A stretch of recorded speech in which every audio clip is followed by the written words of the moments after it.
Pleased to have you as a guest on Like It Is. Thank you. How did it all start? Had music always been a part of your life from when you were a little boy? Yeah, you know, growing up musical family, grandfather, mother, uncle, sister, Pitney, everything. What part of Jamaica? St. Anne's, you know. Yeah? It's in the country. What town? A town called Rhoden Hall. It's not well known, you know. It's a little place up in the hills, you know. Yeah. How big is your family? Well, my family is really big family, you know. Malcom, them family name is Malcom. There's plenty. That's a good name. Yeah. When did you begin to get involved in music, really? About 1958. Doing what? Well, we were always interested in music, but that time I was learning trade, you know, and meet up some guys who can sing. One named Desmond Decker. And so we started out from kind of rehearse together and thing, you know. And then one day we went away, do some recording. Then I fell after. Mm-hmm. You weren't doing the same kind of things then that you're doing now. What kind of music was it in the beginning? That music was ska. Ska? Ska music, yeah. Well, how does ska differ from reggae? Ska is different in sound, different in style, different playing, you know. Mm-hmm. Ska is a more quicker music than reggae. No relation? Yeah, it's almost the same music breakdown to go much slower, you know. Same root? Yeah. It's almost the same music, ska, but only say now, if it was playing at 33, it started playing at 7.5, you know. I hear Get it more. That's a good analogy. How does reggae and ska come out of calypso? Many people ask that. Yeah, because the calypso was always there first. Right. You know? And then now, when the musicians in Jamaica started to play, although them can play calypso too, because they play a lot of calypso, but because the American influence music come past through down there, you know, them start to kind of get more to, them time used to have Fats Domino. Yes. And plenty of them type of people. So after a while now, the music start drift from the reggae to, it used to be a music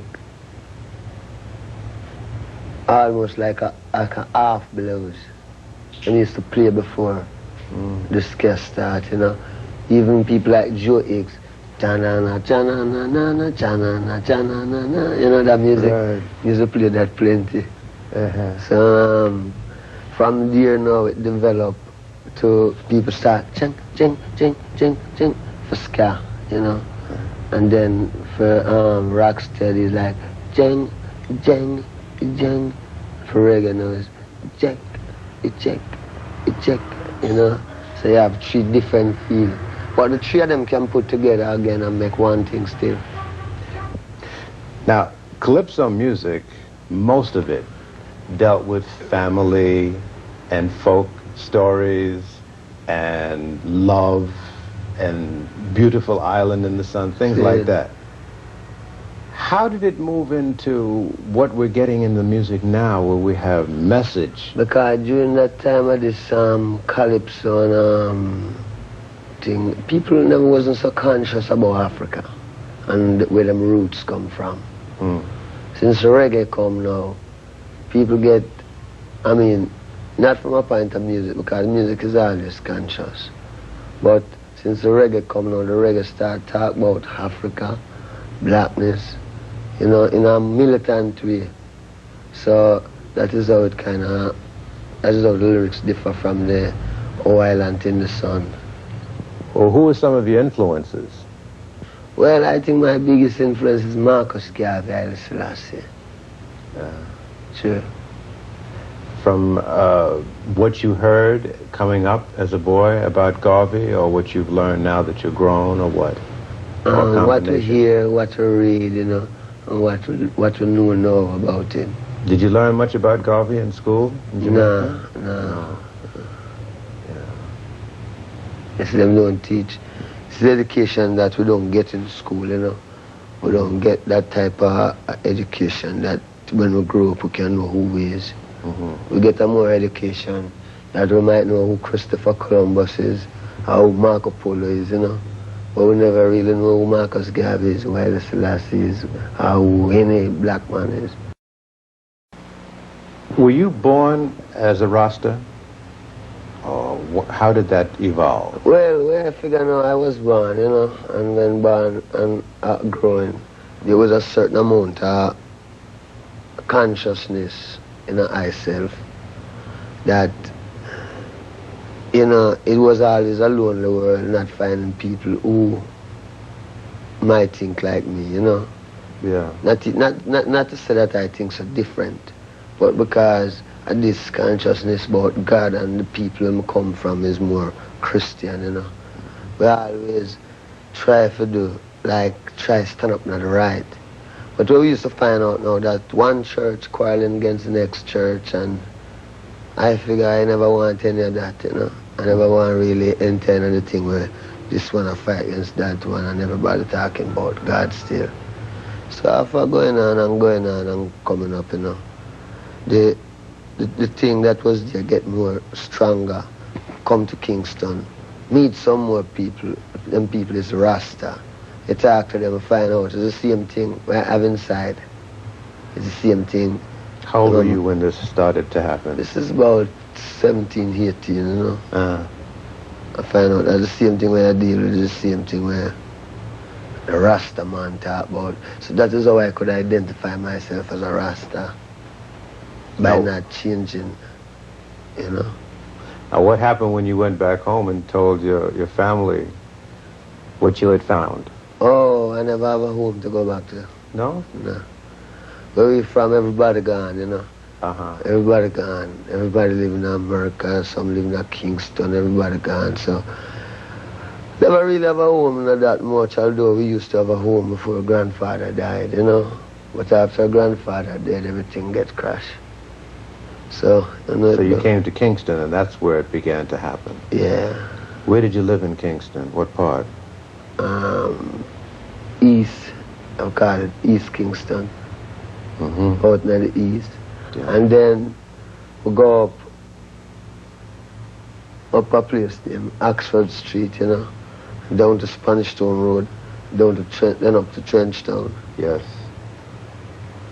So for a long time, things were kind of lean.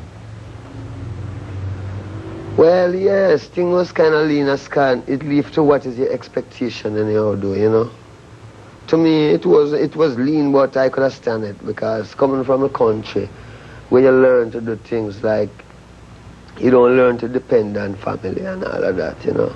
You go out and you plant your own corn and you watch the corn grow. When corn grow, you pick your own corn, you know what I mean? Yes. All of them fruits on them tree, you can get them, you know? So... It's a little different, though, in town. Yeah. You know, you've got to do different things to eat, eh? Well, when you're in cities, a whole different ball game, you know? Right. People have to go to work, catch the bus. You know, the country, all day, you go for the donkey, and you ride the donkey to the farm, and you're cool, you know? Right. In the city, people hustle, catch the bus, go to work, get off work, come back home, you know? So it was a different thing up there. I know a little bit about Jamaica, and I understand in Kingston, Trenchtown is a rough part of town. How did you survive? Well, while living in Trenchtown, you know, as a young man, surviving was easy. The only thing you'd have to really look out for was the police, you know. Because the police could have just get you, frame you, you go to prison, and because you come from Trenchtown, you know, Trenchtown's, from them say, where you from? They say, Trenchtown, you're gone. You know what I mean? You get shipped out.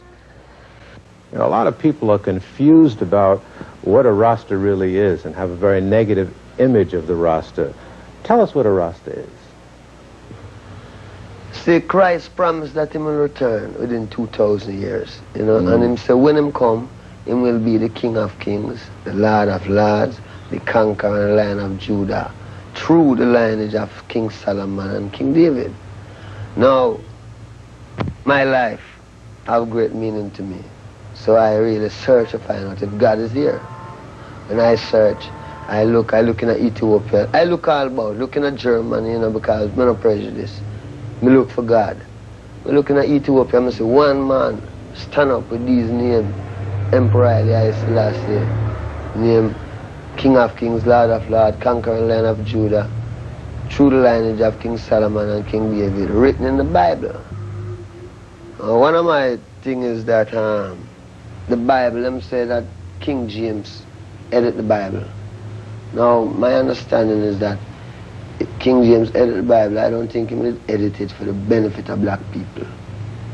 So when the revelation turned out that Haile Selassie is the King of Kings and the Lord of Lords, coming straight through the lineage of King Solomon and King David, then, you know, we really know that this is the Christ return. Because we know in this world, yeah, when the white man edit it, he wouldn't edit it in our behalf. You know, he would have more edited to make it look like England going to be the big thing. But in the last days, they'll prove out that is Ethiopia, Haile Selassie, you know, and Haile Selassie's name is Rasta. So we are called Rastas, you know, called by his name. And then it's a lot of things. We go as far as saying, him say when him return and you call upon him, now this is God, him say when him return and you call upon him, your mother and your father will forsake you. Now, we know that if you call upon the Catholics, them embrace you. You call upon the Church of God, them embrace you. Any religion you call upon, you might get embraced. The only religion them push you off from is Rasta. But that just make the truth more real, because them say, when you call upon my name, your mother and your father will forsake you. And that is why today you hear Rasta get so much bad name. It's not because Rasta do anything bad, but it's because how the prophecy go with it. When if your mother and your father will forsake you, just imagine people who don't even know you. You know what I mean? Well, in most religions, you go to church on Sunday, and you may go to a Bible class once or twice during the week, and that's it. Yeah. Is it pretty much basically the same in Rasta, or is it more involved? No, we say that the man is the church. The Bible is there. But what we find out now is that a lot of people read the Bible, but them don't understand the Bible, because the approach to the Bible is wrong. I mean, there's no way you can read a book. You just take up a book and just read it in the middle, and figure you can find out what was happening from the beginning to the middle. The Bible is a whole book with a whole tradition in it. And from them read to Genesis to Revelation, the whole truth of the whole straight road with the overstanding is there. You know, so it's not a well then we just go church and do like the other Christian. We know that the man is a church, you know. Because see, you just can't overthrow the truth. You know, we, our people, have our roots. When we search for it, we find it in a Rasta. Because we don't see, there's no other way, we don't see no other way. It's Rasta we find the roots in there, you know. How do you handle fame? I handle fame by not being famous. Come on, you know you're a famous man. No, I mean, you know, not to me. No? Not famous to me.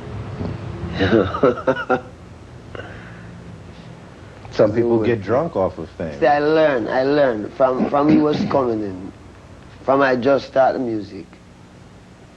You know, the people them want me. Them show me say, hey, this game is a game where if you don't mind sharp, you lose your consciousness.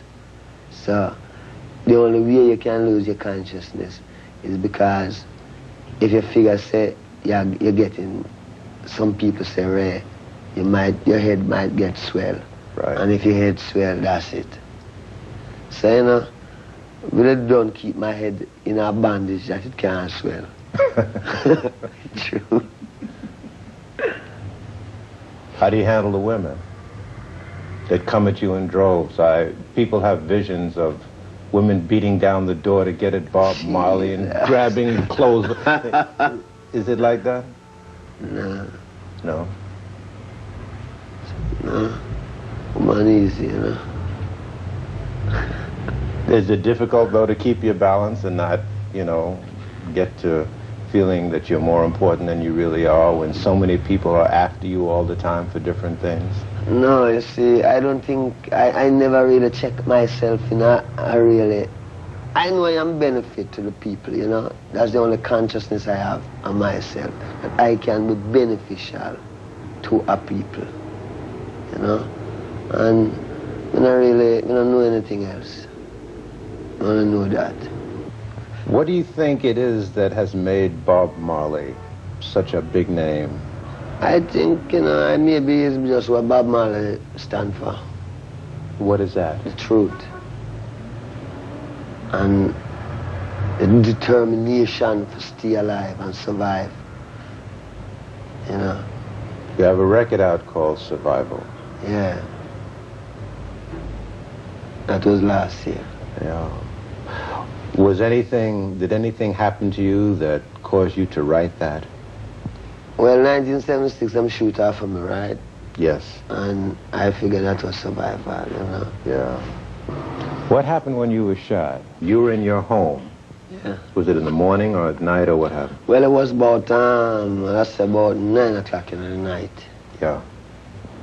What happened is that the night before, about 3 nights before that, I was living at a place called Bullby, you know? And I went to about 3 o'clock in the morning and get some sleep. And then I was in a lot of gunshot, you know? That was a dream. I was in a barrage, a gunshot, but when it's all over, you know, it's like I never really getting a shot. But I see my mother get shot. You know, the vision show my mother get shot in her head. And what happened is like the vision said, don't run. You know, it's like, you know, all of this gunshot is like something that the vision said, don't run, stand up. So when the gunshot started firing on Hope Road, the first thing come back to my mind was the vision. And all I could remember is that the vision said, don't run. And so me have to stand up, you know. And, you know, them fire until I was tired of fire, and then two is not really a lawful gun battle. Man start to run and it ease up, you know. Where were you hit? Eh? Where were you hit? Me? Yes, sir. Yeah. Went right through? Or just skinned No, it? I'm said lodge inside there. Yeah? Yeah. You never saw the gunman? Well, at that time, no. But you know who did it? You ever know them? Were they caught?